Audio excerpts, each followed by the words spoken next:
thầm đến bên tôi như thật gần, gió muốn nói điều gì tha thiết.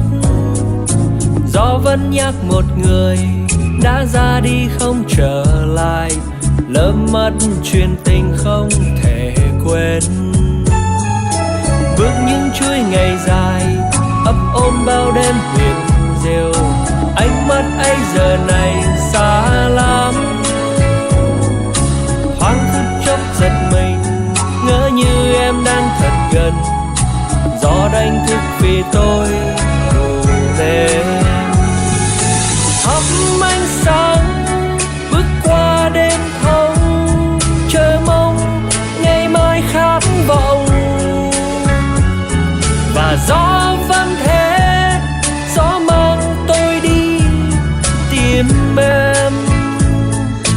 Dẫu có lúc nước mắt tuôn rơi như hạt sương bé nhỏ. Gió sẽ hát rì rào, gió ru tim tôi ngày ngày mãi xôn xao.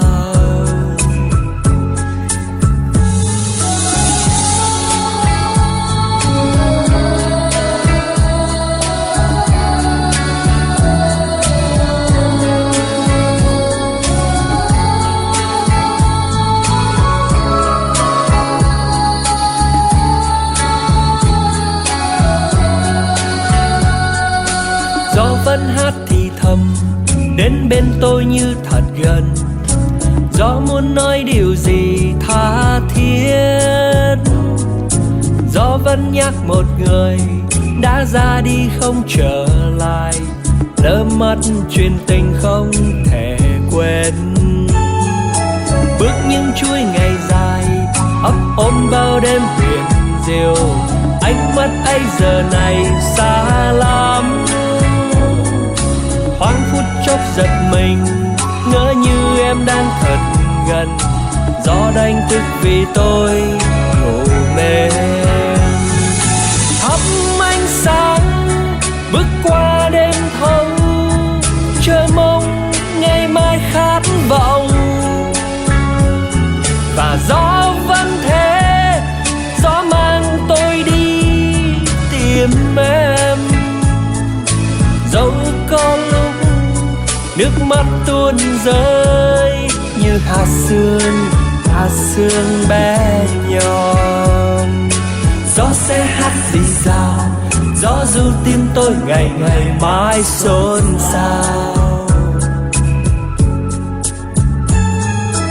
Gió sẽ hát rì rào, gió ru tim tôi ngày ngày mãi xôn xao. Gió sẽ hát rì rào, gió ru tim tôi ngày ngày mãi xôn xao. Gió sẽ hát rì rào, gió ru tim tôi ngày ngày mãi xôn xao.